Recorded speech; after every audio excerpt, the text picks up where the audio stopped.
All right, let's go ahead and get started. Welcome, everybody.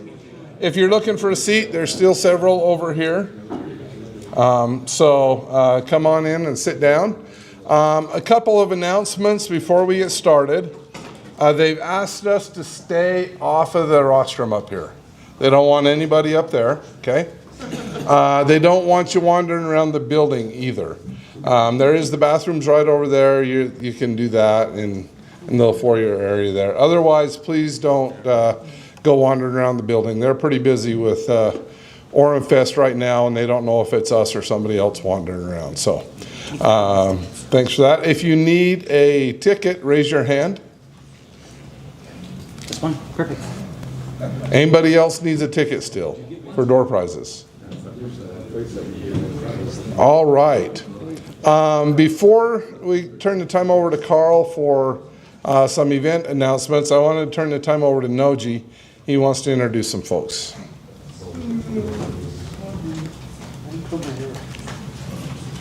All right, thanks, Chad. I was just going to say, if you need a ticket, there's a police station right over here next door, and they've got lots of them.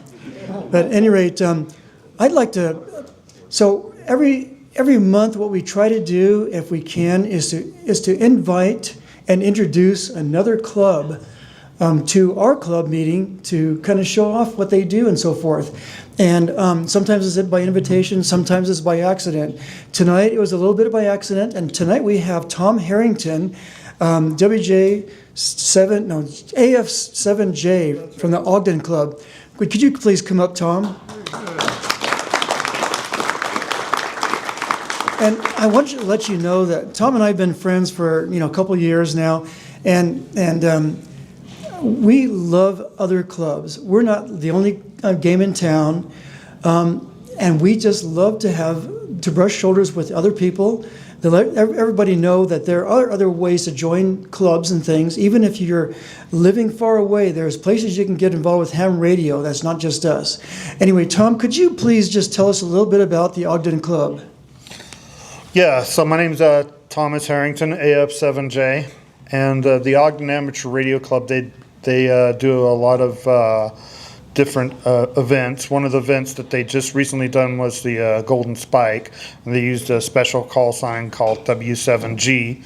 And then, of course, they participate just like other clubs do in Field Day, and we also participate in Winter Field Day, where we go out to ranch area in West Weber and set up in a barn and do winter field day. So we do summer and winter field day, and we try to stay active and participate. And we have a 10-meter net that happens up there, which is going on tonight, and then we have a net that's called the Ham and Eggs net, which was started by a previous club member. It was like just a way to introduce new hams and have a roundtable discussion.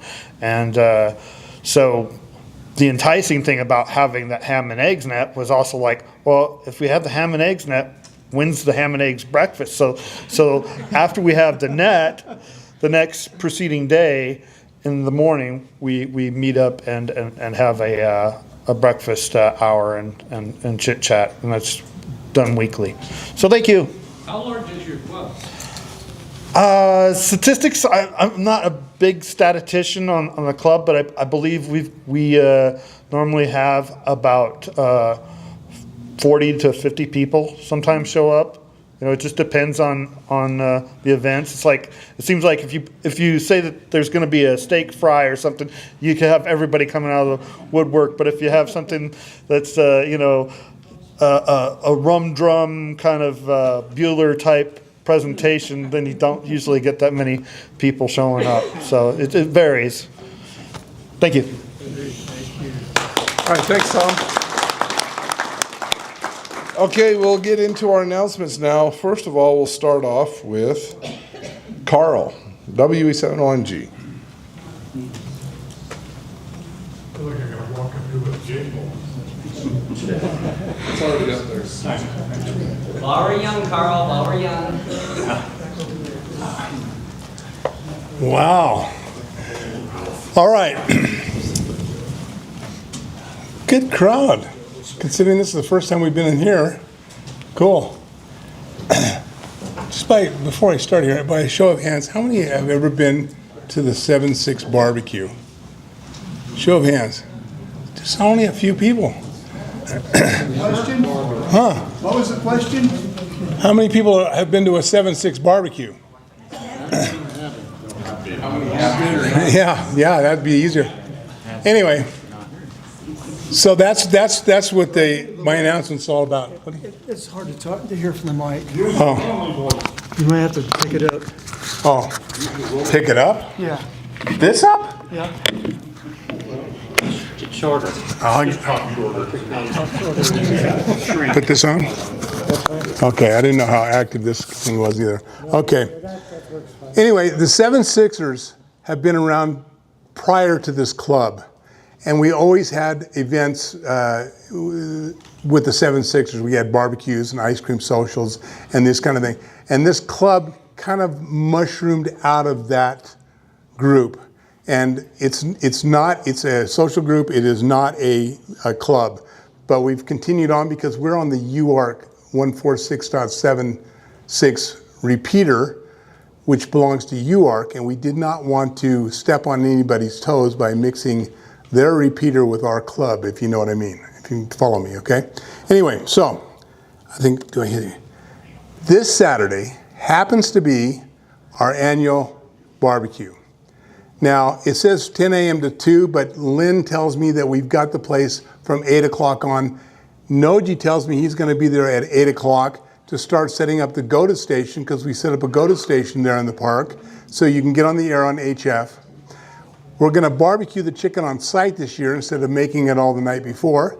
So we're going to have, Stan's going to let us use this big trailer barbecue. We're going to barbecue the chicken. It's potluck otherwise. We always give a 7-6ers a raffle ticket. If you want to increase your chances, we're going to raffle off 3 radios and 3 antennas, an HF, GMRS, and one of my J-poles. We're going to raffle those guys off. That's how we pay for it, because we're not a club, we're just a social group. That's how we pay for the chicken. So bring your piggy banks, buy some extra tickets. We got, I think, 2 GMRS 1s and a Baofeng, and like I say, all these antennas. We always have a good time with it. It's potluck otherwise, so bring your favorite potluck dish to add to the mix. It's at Highland Glen Park, which, if anybody has been around a long time, that park used to be in America Fork. Got land traded with Highland, and it's now in Highland. It's got the little lake in it. It's right below Lone Peak High School. It's a pristine little park up there. We have the pavilion scheduled there, so it happens rain or shine. There's plenty of shade there, and that's where we have it. So what else? The GOTA station, you can get on the air and practice, or get on, if you've never been on HF, you can get on the HF radio and make some calls. Yes, Joe? I just saw on the internet, like last year, the Navy museum ships are doing a net throughout the United States during the GOTA. So the Midway will be on, the Iowa, the Alabama, a bunch of stuff. So you can make some contacts, so bring your notebook too, so you can write down your stuff, or have your QRZ page or whatever on your phone. You can get some contacts in. That's always fun too. Anyway, any questions about that? That's this Saturday. Yeah. What amateur radio call sign are you going to use on the GOTA station? We always use the club for this particular thing. We always use the club call, right? Well, you mean for field day or for the specific? Your GOTA station. The GOTA station for field days, K7. GSL. That's mine. For the 7-6ers barbecue, it's K7 GSL also. Okay. It's both K7 GSL. Yeah, because we could use the 7 UVA, but the 7 UVA one we use for actual making calls for field day. Yeah. But yeah, the GOTA station at the barbecue, you can use your own call sign there for all we care. Sure. Yeah, a lot of us do. So I never have a chance to get on it. Noji does. Anyway, any other questions on that? Yeah, go ahead. Can you come if you're younger than 76 years old? I didn't make that name up. If anybody is familiar with K7KGK, who's passed away, 4 or 5 years ago now, he started the net on the 7.6 when the 7.6 was deader than a doornail. Him and a kid named Nate, who was still a 7.6er when he was about 10 years old, started talking, and they said, you should make a net out of this. And that net blossomed out of that relationship with KGK and Nathan. Anyway, Nathan actually has been taking care of the 7.6 website now, which has just gotten some updates and stuff recently. It's at UVARC 76ers, UVARC76ers.org, I believe. And so anyway, there's some history there. And like I say, this club kind of blossomed out of that. The other thing we have to announce is, whoops, wrong thing. The annual 7.6 Ice Cream Social usually follows in September or October. This year it's in September. Noji picked the date. We can blame him. September 6th, 1 p.m., Leatherby's here in Orem. We used to go up to Salt Lake. Now we go to Orem. And it's BYO, bring your own money for your own ice cream. But, you know, we always got about 50 people there. We set it up for a big ice cream social there. So come and join us for that. I don't have anything else except for I'm getting really excited for field day. And really excited for this barbecue. And I've only got 41 more days and I'm retired.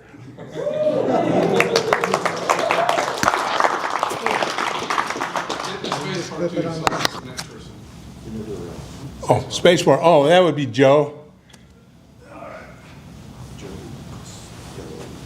All right, good evening, everyone. I'm Joe, WA6QV. My name is not Carlton, even though I was a doorman. Okay, some people know what I'm talking about. All right, so is everybody ready to field day? All right, field day will be Saturday the 28th through 29th at noon. Start about 8 o'clock in the morning. We'll probably have most of it set up anyhow.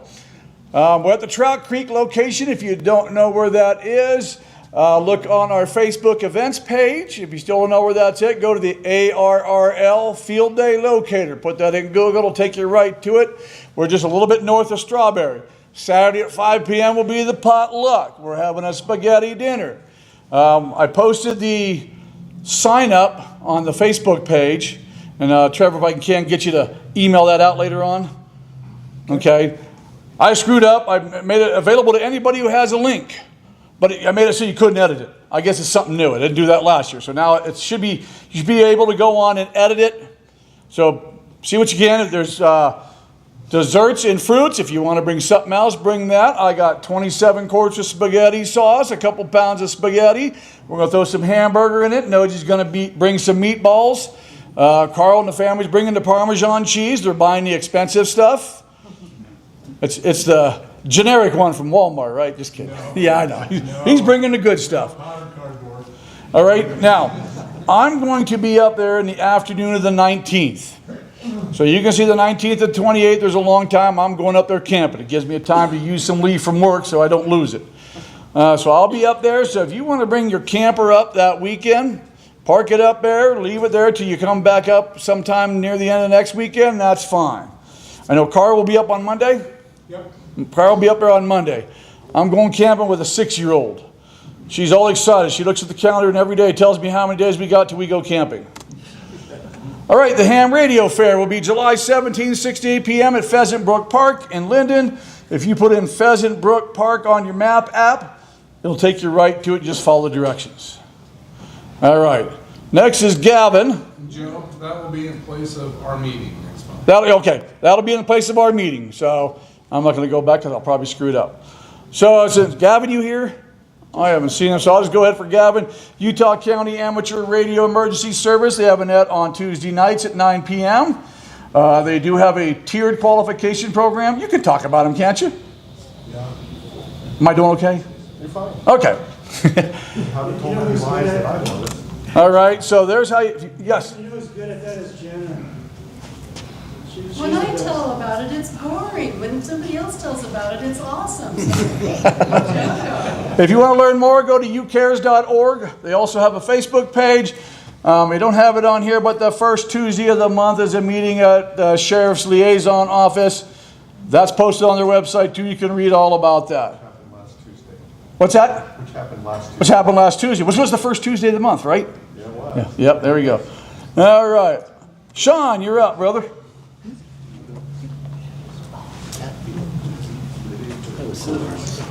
All right, this happens to be one of my very favorite parts of the whole thing. This is a list of our brand new ham radio operators for the month. and we are excited to have them. So I'll let everybody just a second read over the list so you can see who it is, where it is, etc. Do we have any new ham people here that's on our list? Not on the list, yeah. Not on the list. We're getting to not on the list. Okay, who's our new people that are not on the list? Stand up quick, introduce yourself, call sign, so we know who you are. Hello, I'm Brian, K7BCQ, live in Pleasant Grove. Okay. I don't have a license. Okay, that's coming up soon. I hope so. All right. Okay, there was, yes. I'm Jacob Gooch, KC7HAI. Very nice to meet you. I'm Robert Gooch, I was KC7SBW, but my license expired tonight at Driskill.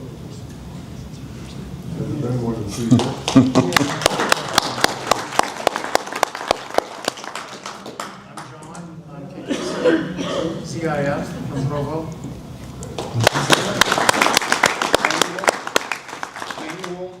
Kilo Echo 6 Jolly Little Fella. From Santaquin, was formerly in Payson, but I moved because HOA gave me problems with my antenna. Oh, good for you. Oh, HOA would never do that.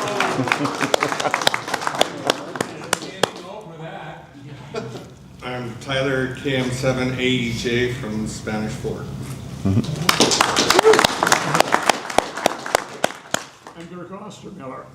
My call sign is, excuse me, HA7DO. Now, I think I was the newest ham last time, but I may be one of the oldest hams. I was first licensed in 1957, and actually, Gordon Smith and I designed the 7.6 repeater, and we put it up there the very first time. So that's how long I've been kicking around as a ham. Anyway, I'm glad to be back. Yeah. Can I add to what he just said? Yes. We're also very good friends with K7PB, Phil. Phil. And I caught them on the air one night and learned a lot about Phil with all those two guys were talking. Anyway, he's very good friends with Phil. All right. And anybody on the 76 repeater for very long definitely knows Phil. Okay. Yes. Is that Phil Bunker you're talking about? I don't know. It's Phil Bullock. Yeah, Bullock. Phil Bunker is also my friend, by the way. All right. Never know enough bills. And for everybody, let's congratulate everybody. Yay.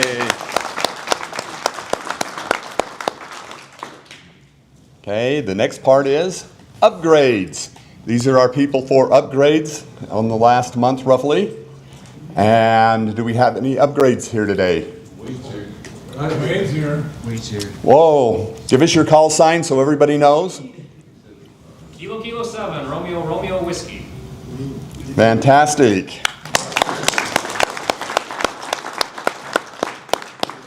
Okay, anybody on our list that was not there? I'm not here. Okay. While you're up here with it, he just asked me the same question I was gonna repeat. Field Day has a free testing session this Saturday at Field Day at Trout Creek. You got anybody that needs an upgrade or a license, bring them up there. Show them the ropes. Yep, absolutely. We will be running a test up there. It will be along with some other people, but Dave and I, so we will have a test at Field Day on Saturday.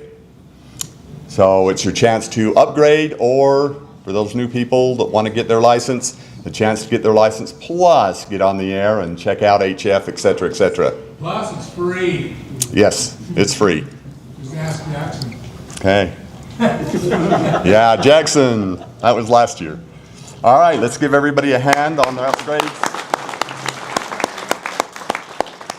And congratulations.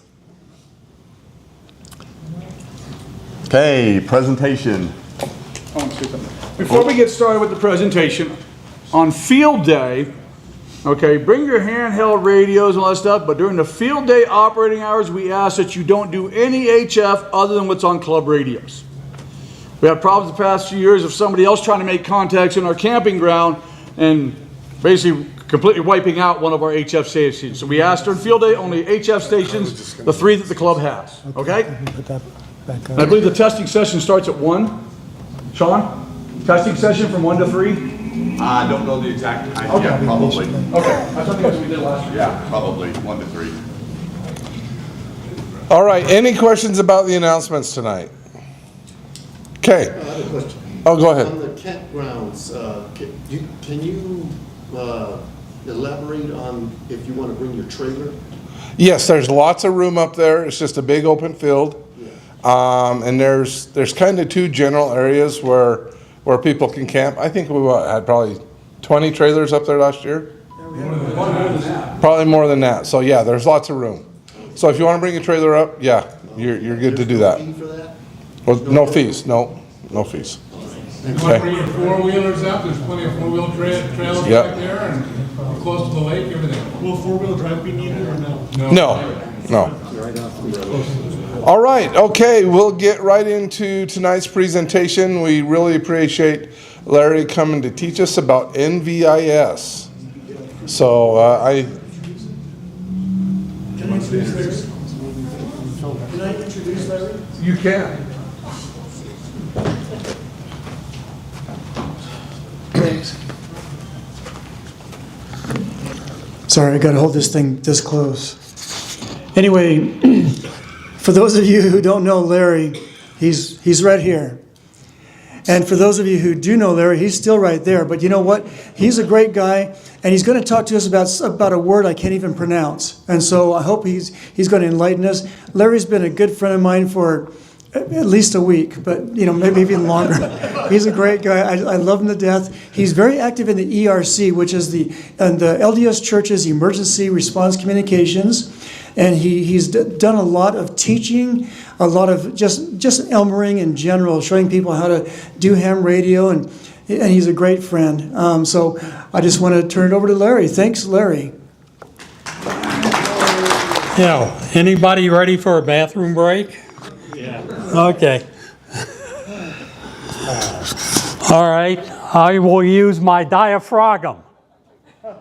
My teacher voice, as they used to say. Okay, NVIS Communications, let's press that button. Welcome, of course.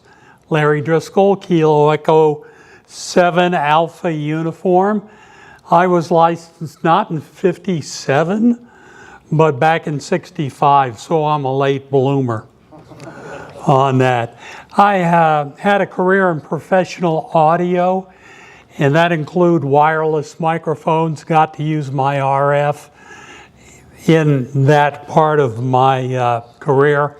And I've always been interested in emergency communications. Even as a young man, I got my novice license as a Boy Scout. At 14, you can go on and become an explorer. And there was one in the Washington, D.C. area. I was raised and born back there.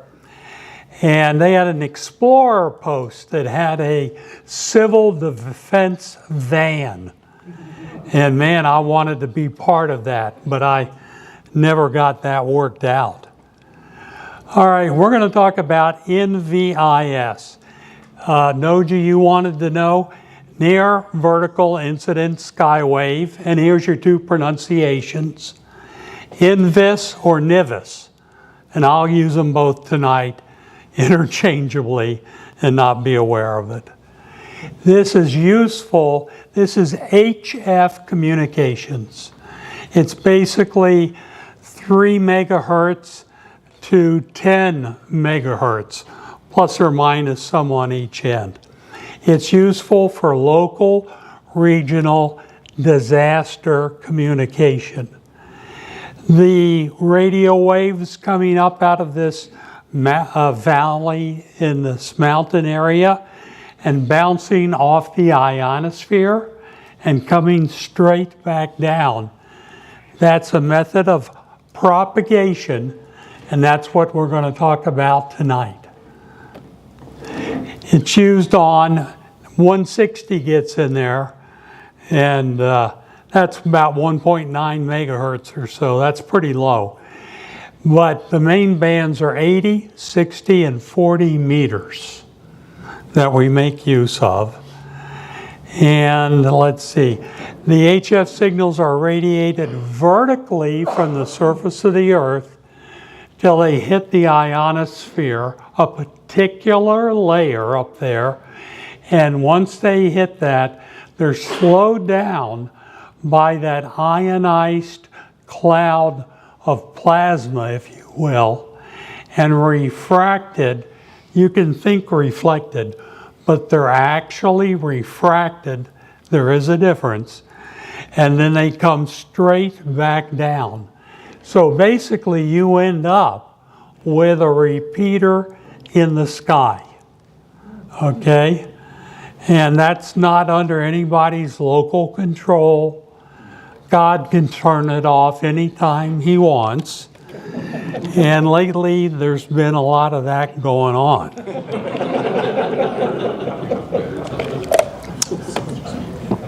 So, I love this picture. I was out there looking. I shot an arrow into the air, and where it lands, I know not where.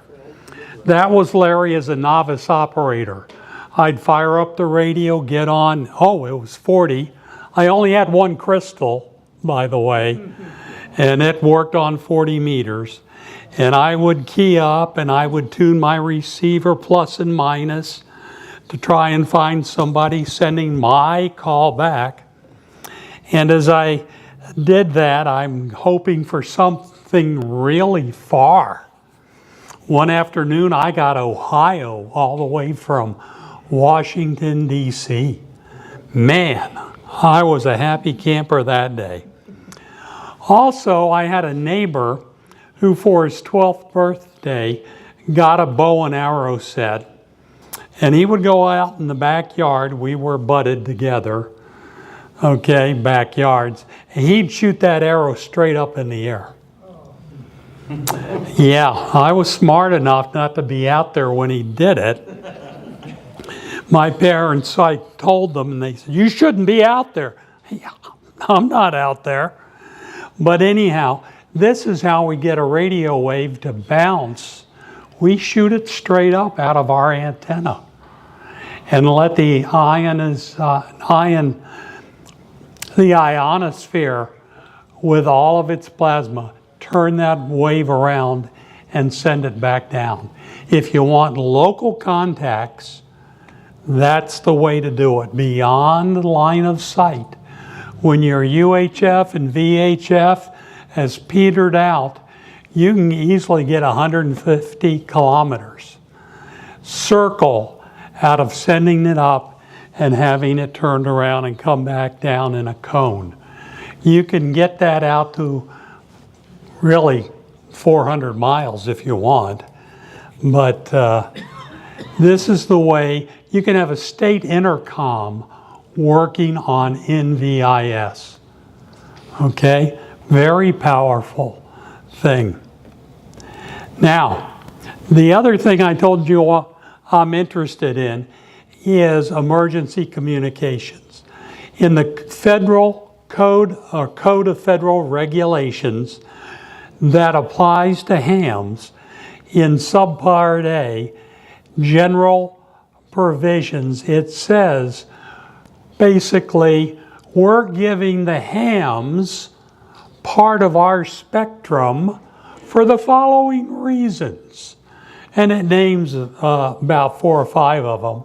But the first one is we're letting you use this valuable spectrum because we give you recognition and enhancement of the value of amateur service to the public as a voluntary, non-commercial communication service, particularly with respect to providing emergency communications. They expect that of us. They've given us for us to do that. And here's a nice graphic from the ARRL, and their sticker here says, when all else fails, amateur radio works. Do you guys believe that? Sometimes. Properly coordinated. But if you want to be one of those communicators, it means you've got to be trained. Know how to pass a message. Know how to hook your equipment up. Checked into nets. Know how to handle that. Have emergency power. Have antennas that have some gain and will go some distance. And then you can put on your big boy pants and come up to HF. Sorry. And it's a whole new world. There are a lot more knobs on the HF radios than on the handhelds. And when you get older, you learn all about them, and then you forget about them if you don't use them. So anyhow, if you want to really get involved in working when everything else has failed, HF will be one of those ways. Okay, a quick review of wave propagation. When you key up your handheld, your radio waves are emitted in an omnidirectional pattern, and they travel straight and true unless something else gets in their way. Some building, some force acted upon by whatever, they travel in a nice straight line. So here's a signal from the tower to handheld. Here's one bouncing up in a city through the corridor of the buildings. Here's one coming up past a mountain. It diffracts into multiple paths then the building blocks some. Something has to act on that radio wave to keep it from going straight and true. You see the ionosphere up here in the very top? Where's my thingy? Right here. Look at this. We're on the surface of the Earth. We have a transmitter tower over on our left. We have it emitting various frequencies for various services that are available. Look at the ground wave. Can you see the lines going over the ground? Consider an AM radio station. What frequency do they run on? Kilohertz, 1070. Yeah, 550 to 1.7 or 5 or something, whatever. They follow the ground. And they move along, bending along the curvature of the Earth for some distance, but they don't go all that far. Have you ever listened to an AM station when it's time for us to change our direction? You ever hear them say that? Because the sun has gone down. The sun is no longer ionizing this lower ground wave. The ground wave is going away, and they now, which has a lot of absorption in it, they are now going to go very far, and they have to change their patterns, reduce their power. That's down at the, 1 second. Hey, question. Yeah. Do you mind if I show these guys where to sit? Sure. So there are chairs peppered You here? for those of you who just came in. Some back over there, there's one over there. So there's a few left. We have quite a packed house today, but Thank you, Noel. It's good to see you. So that's the ground wave. Look at the thing labeled sky wave. What is it running into? It bounces off the ionosphere. We would have no long distance communications if we did not have an ionosphere. They would all be doing what's happening on the far left, space waves. Whoosh. They would just go out into space, like on the movie Galaxy Quest, where our signals went into space. Our historical records were broadcast out into space. You know, so I know you guys have watched it. Anyhow, we need that ionosphere. If we want to talk a long distance, if you want your FT8 signal on HF to go way far, you got to bounce it off the ionosphere. If you want it to go really far, you need to have a line coming as my mouse is along, and if it hits out here on the edge, then it will bounce even farther. The cuter angle of bounce, the farther it will go. But we're not interested in that. We are interested in three things here. First is the density. How thick, how many ions do I have that my radio wave has to go through, that it'll bump and be refracted over and back down? What is the wavelength of the frequency I'm using? We know that the low wavelengths don't really get to travel up out of the D layer. We know that our satellite frequencies and GPS and Dish and DirecTV all easily come through the ionosphere. But if we select our frequencies carefully, they'll get bent the way we want them to. Oh, and the incident angle. If we shoot that wave straight up, it's going to come back down. At other angles, it's going to come in a wider pattern. It's like if somebody sat down with a hose and a nice nozzle and they sprayed water up. How does it form? It's going to rain over a pretty large area. Same thing happens with our radio waves. Let's see, where are we here? Here we go.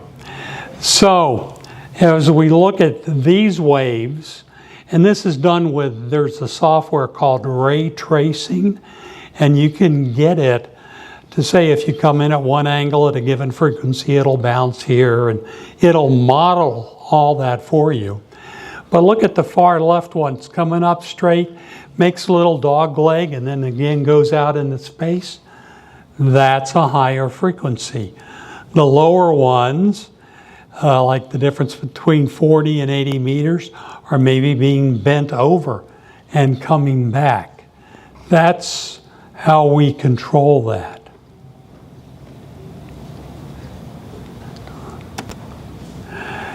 Now, the ionosphere is broken down into various layers. Don't worry about this, other than to realize that that D layer is the closest to the Earth, and his job is to absorb frequencies.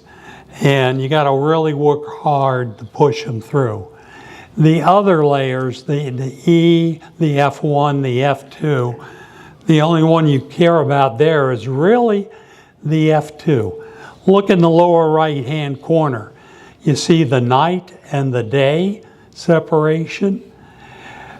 Notice that during the day, the D is there. When it goes away, that's when the radio stations have to make their changes. There's an E layer, an F1, and the F2. But at night, the F1 and F2 combine together. At night, they no longer have the sun ionizing what's going on. The E we don't really care about, if you will. Look at the sun here shining on half of the Earth. We can see the difference between the day and the dark side. And you'll notice there are many layers during the day, and they're labeled D, E, F, and F2. But at night, the D is gone, the E is gone, the F and 2 combine. It's all controlled by the output of the sun. And we need to know that, and we need to change our frequency we work on in order to make sure we're getting the right layer that we want. Any questions so far? Okay, subatomic particle humor. Sorry to those who know me well. So here are two atoms. They're happily having their electrons fly around them. They're either floating around up in the F layer or walking down the street, talking to one another. And all of a sudden, one of them stops. He stops suddenly. And the other atom says, why'd you stop? He answers back, I think I've lost an electron. And the other guy says, yeah, are you sure? He says, yeah, I'm positive. Thank you for that laugh. That makes you understand this talk a lot better. All righty. Yeah, I did a lot of technical teaching, and I tell that joke, and if my class didn't laugh, oh man, it was going to be a hard day. Okay. So, radio waves in the ionosphere. Sun's extreme ultraviolet and X-ray radiation ionize atoms. They knock off those electrons, and this is what creates a layer of electrically charged particles. They knock away electrons, creating ions. An ion is an incomplete atom, right? It's dynamic. The more sun, the more solar wind, coronal mass ejections, the more sunspots, all of those things put more radiation out and change the ionosphere, often and frequently. Alrighty. Now, for full disclosure here, Tom Lehrer, he's a musician, satirist, mathematician, put out an album back in the 60s. And the title of one of his songs that he sang was Plagiarize, Don't Shade Your Eyes. And he sang about people who published papers and sort of made you believe there was a lot of plagiarism going on out there. But at any point, I have shamelessly plagiarized this talk. I have copied everybody's little illustration that I could find.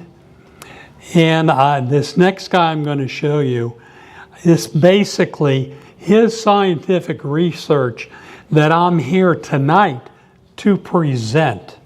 And we'll explain that in a minute. Ben A. Whitfield. You want to know more about him? Type that name in and type in NVIS with it, and you too can be the owner of this 200-page doctoral thesis that he wrote on NVIS. I've been studying NVIS for 20 plus years, and all of a sudden, here's a scientist who's written a paper instead of everybody regurgitating on the internet via YouTube the same misunderstandings. This guy's actively got research.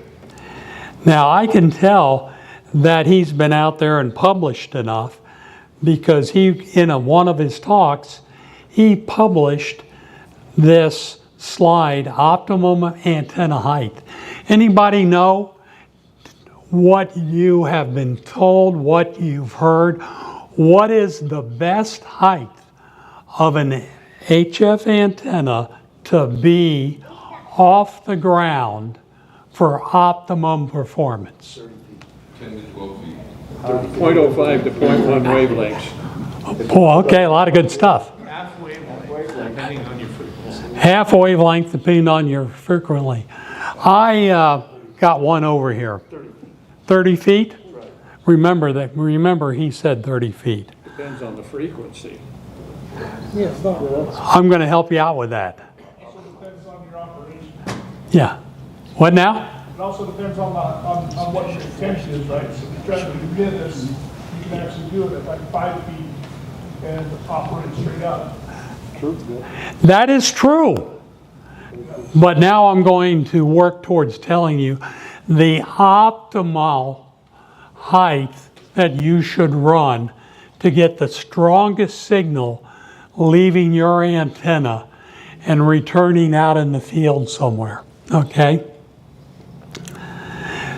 So here's the people, one guy performs an incomplete and uncontrolled experiment, and all this group hears it, they repeat it, and then the guy's wandering around and he thinks he's got the consensus from the group, but what he's got is a myth, okay? Now, understand this, if it's not on the internet, it must be true. And that's a quote by Abraham Lincoln.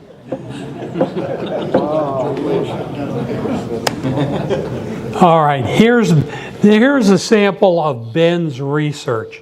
He lives in the Netherlands, and he set up a test within the country with a base station located at Amsterdam. That's where all the lines are coming in.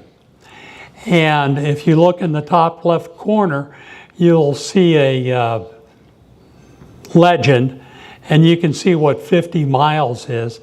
And Netherlands, pretty small country, right?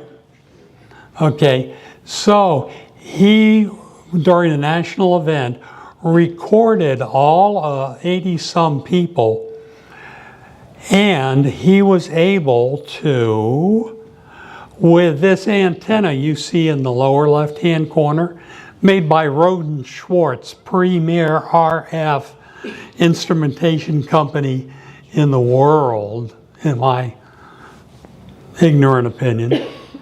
He's showing you 3 antennas, and that's one of 3 groups. He's got 9 antennas spread out in an array. He has the ability with each one of those antennas to get an actual azimuth bearing on the stations that are calling in. And not only that, he can tell you the elevation that signal's coming in from the station that's bouncing it off the atmosphere, the ionosphere. All right. No, that sounds a little less, a little more. I think it's from here. No. It's just printing it all out, okay? So here's at 3.5 megahertz. Here's a chart he has produced. And number of stations is the vertical lines. And across the bottom, it's from 0 to 90 degrees of arrival. And here, this tallest line you see, the signal's coming in at an 80-degree arrival. It's coming back down from the sky. It's not a ground wave. It's not anything else. It's truly a NVIS signal. And over here at 7.5 hertz, when they went there, again, 80 degrees, he's got over 45 stations coming in from that high angle. Keep in mind that high angle will penetrate down in the valleys. Okay, it won't be blocked. You could easily talk from here to Heber on NVIS and hop over Tim. East, no problem. So that's one set of tests. Here's another where he was looking at reception and sensitivity. And so he put up a beacon that would talk to 5 different antennas. These are those antennas out in the field. He's got it running to a computer. It records and switches and measures the signals over several days of time and records them and documents, and then he takes that data and makes his conclusions.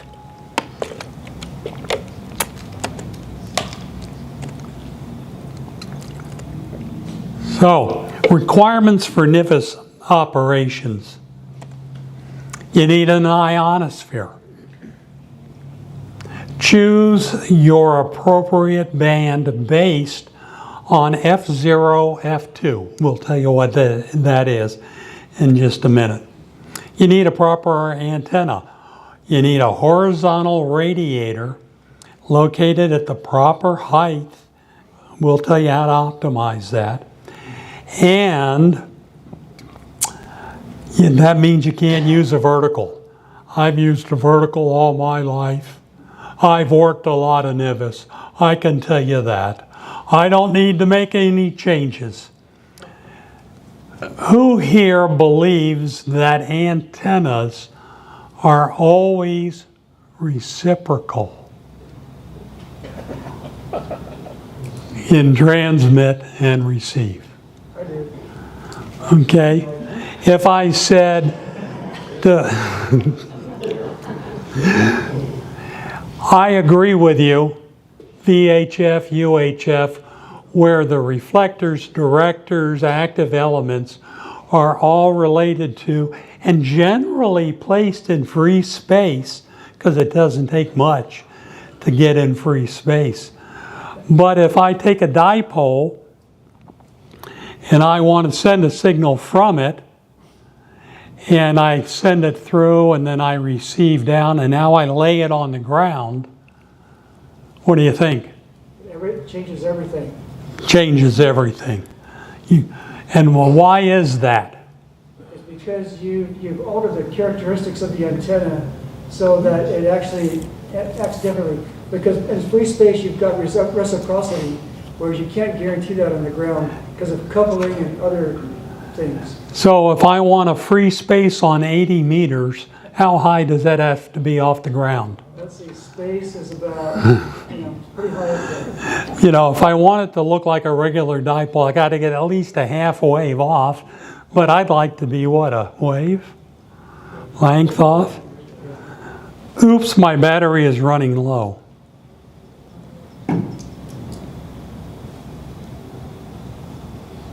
It looks like it's plugged in here. The music goes round and round. That's Noji's laptop.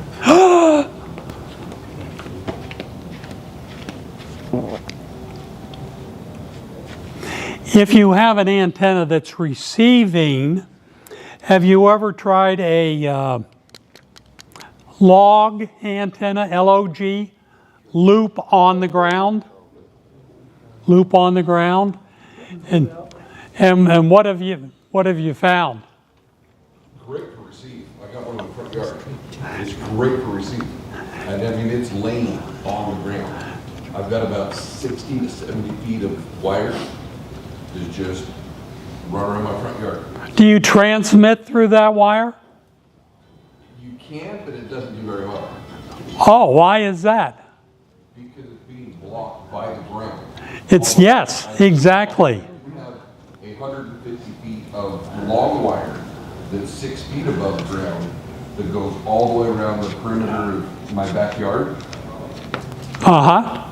So you can, Really well in a transmit room. so whether you're up 30, 40 feet with that antenna or laying it on the ground, it's a little less sensitive.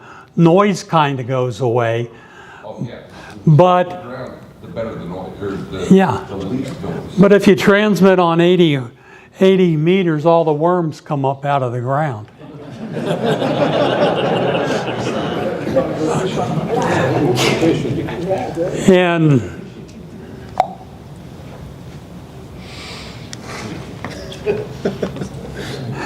And that's the secret to this optimal distance above the ground I'm going to tell you about. I go back far enough that I remember when I first became aware of NVIS, and it was out of the California Emergency Operations Group, and somebody had found that if you took the orange cones that are 18 inches in height and you laid them out in a line and you ran a line along it, man, you know, NVIS would work really good. And back then, in that sunspot cycle at that time, spaghetti noodles worked really good as well. Okay, but when you cycle through the sunspot, the 11-year sunspot cycle, and all of a sudden HF is all gone somewhere, yeah, that's not going to work. So you don't want to heat the ground. You want to get most of it all up in the sky. And let's see. You're going to need, if you're going to be, when all else fails, you need a portable backup system to use.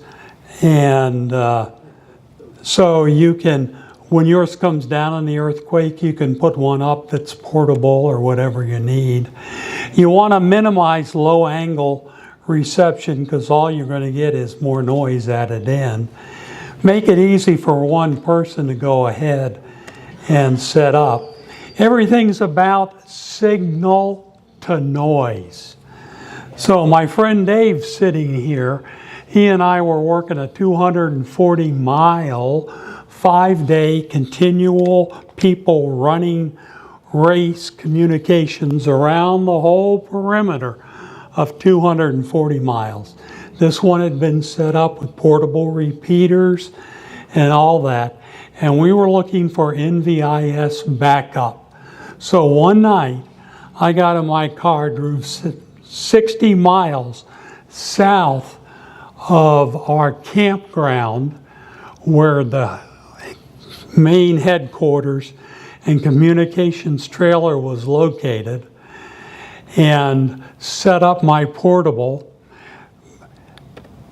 Yeah, I got to do that again.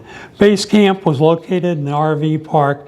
Our Wilderness Trail test location, 60 miles south, and we had S9 communications at both ends of this thing. I called Dave and took him a second or two, and he called back, and I'm sitting there, and he just popped out of my radio. And I'm going, man, this is great stuff. To which he says, can you repeat that? I said, what are you getting? Well, he's got me at an S9, but he's in the middle of a base camp, RV campground. Chargers, inverters. Yeah, and his noise floor is S9. Good thing he knew my voice. And either I'd have to put more power out and give him more of a signal, but that was an interesting test. Signal to noise. What's your local noise floor on that? Okay, requirements for antennas. We're going to get there. Probably the most important element in the radio link. And again, this is Whitfield's research coming out.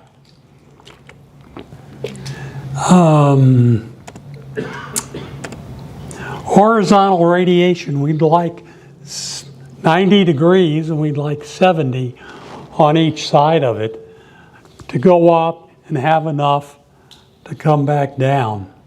Proper height above the ground, here's the secret, it's 0.2 wavelength or 0.22, and at that frequency nobody really cares.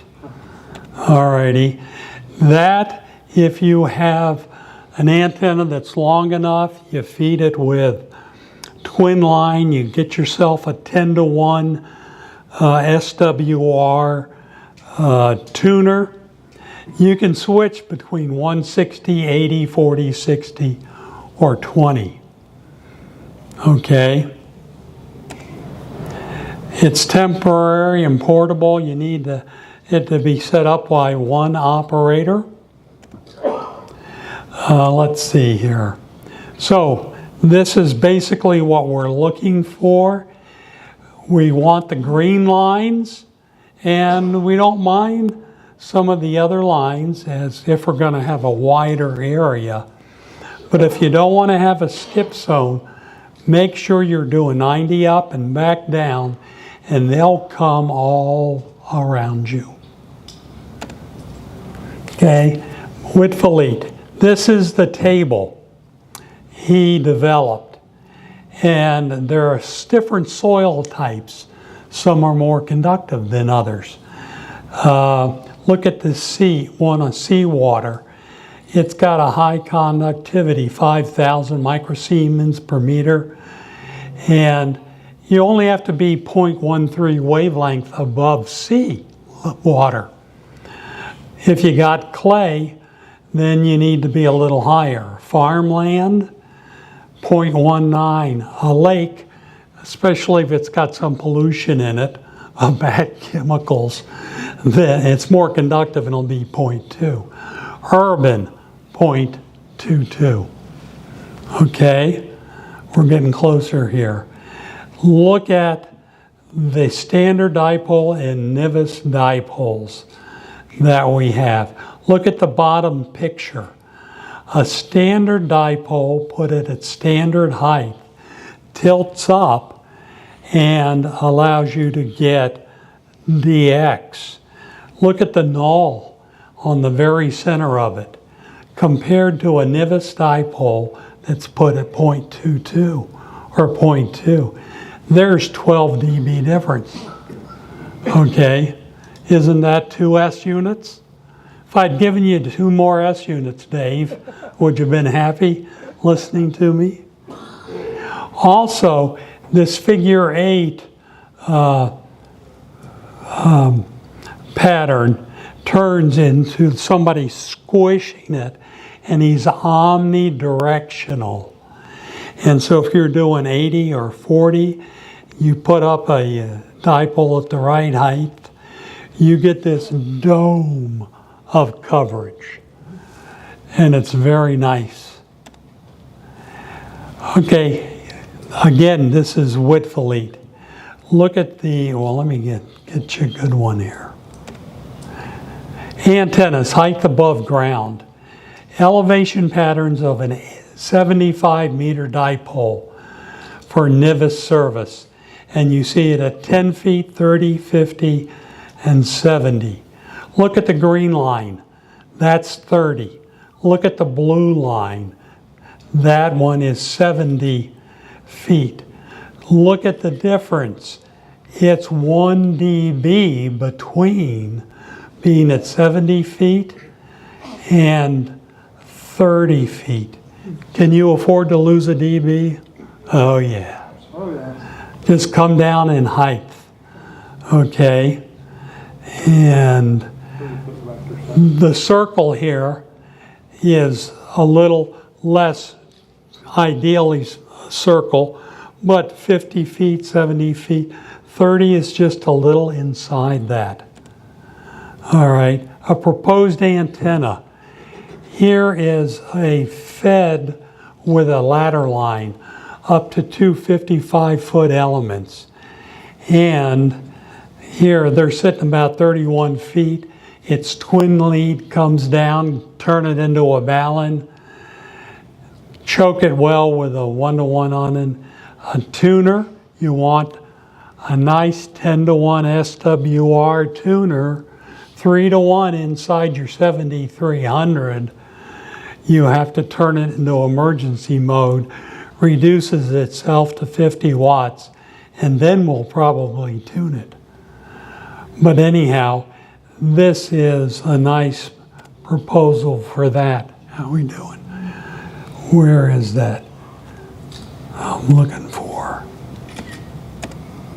Oh, the other thing you need to know about, the FOF2, this is the frequency that you choose your band from.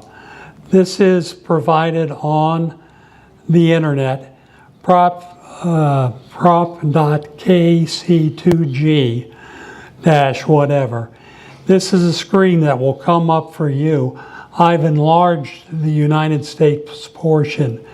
You can see what looks like contour lines. One's labeled 5, One's labeled 7. The one on 7 curves off the screen, comes back on. This is 5 megahertz and 7 megahertz.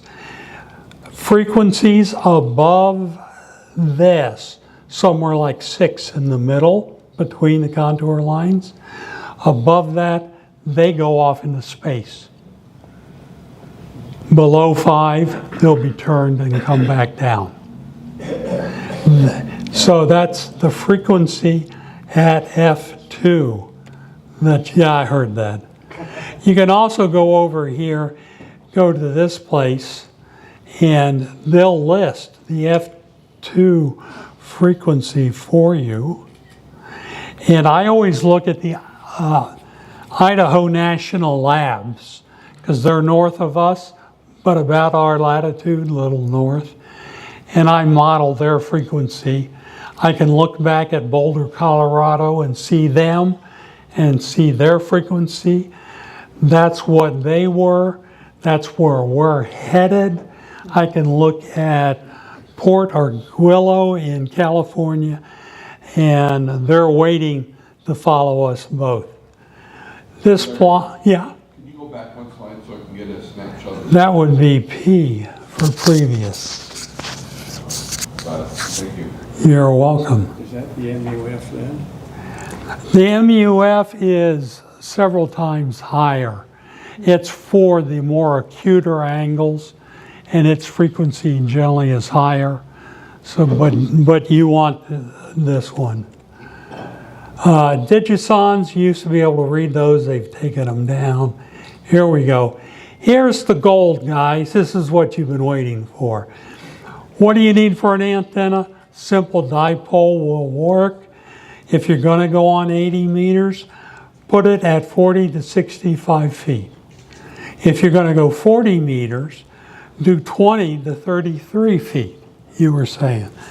And if you're going to use it on both bands, the compromise is 30 to 40.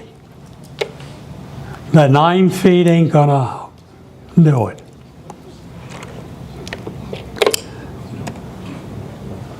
You can put up inverted V's. You can put up infed half waves. You can use mag loops. I think they might be quieter and good for receive, but it's hard to transmit into those and power and have any efficiency at 80 meters. Larry? Yeah. What was the height for 20 meters? I didn't write it down. 40 feet. 0.2 times 20. Whatever that is. 0.22 times 20 meters. Yeah, that's the universal. If you keep the 0.2 or 0.22, whatever band. But you got to have an F2 of at least 14 megahertz to do 20 meters. I've seen it. It's rare, but I've seen it. I've seen 160 as well.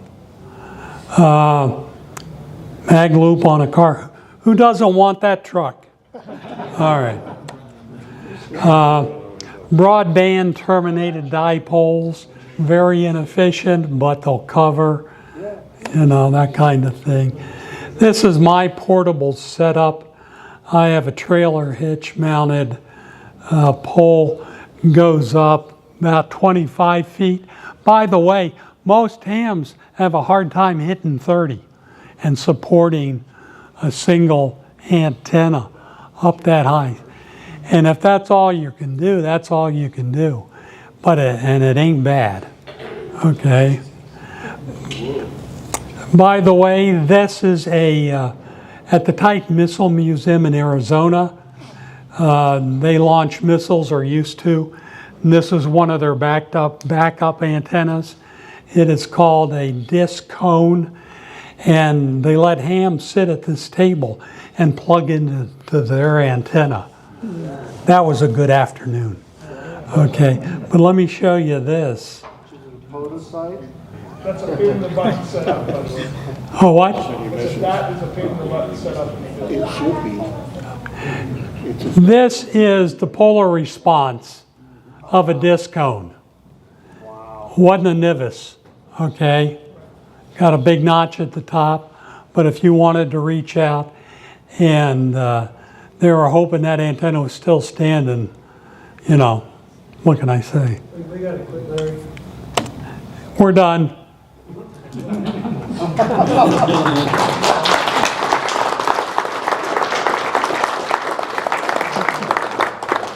All right, next up is, the door prizes. Brent, has everybody got a ticket? Is there anybody who needs a ticket? Okay, I have 3 jobs for you. And Jackson, I gave you the same assignments, right? What was the first one? Nope. So the first one is you have to tell your friends how much better you are than they are because you have a ham radio license now and they don't. Okay. Second one is, actually I can't even remember the second one. Do you remember what the second one was, Jackson? Oh, I can't remember the second one. It's been so long. Tell your friends how cool. Oh yeah, get them to get their ham radio license. So first you have to shame them, and then you have to get them to get the license. And then the third one is, I can't remember what the third one was. But anyway, door prizes. We have a signal stick. Okay. Matthew, what were these again? Those are dog bulbs for your wire antenna. Yep. These come from Matthew. He's actually getting these off tonight. Club light. A free membership, free 1-year ARRL membership. And then we have a Baofeng. No, G, was this part of the door prize? What was in here? It's a headlamp. Headlamp. Baofeng, headlamp. And then, of course, we got Carl's boring J-pole that he always brings. No need to go further. There's also a DigiPi there. Oh, yes. Thank you. DigiPi. No, it's in the yellow. Oh, yes. That's right here. What? What version of pie? Raspberry. It's a DigiPi. It doesn't matter. You're not going to win it. Yeah. It's got the description of it right up here underneath it. So, yep. Okay. All right. So if your ticket does not, this is the other reason why I like to have someone up here with me. If your ticket doesn't get called, it's not my fault. It's hers.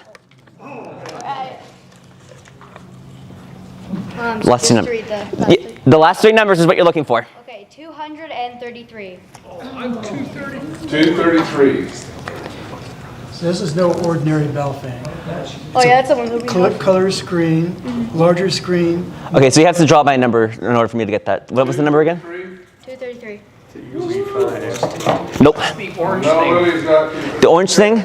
Wait, what? Oh, that's not a door prize. All right, so going once, going twice. Okay, no one got that one. Okay. 247. 247. All right. All right. Come on out. No, you take pictures. Oh.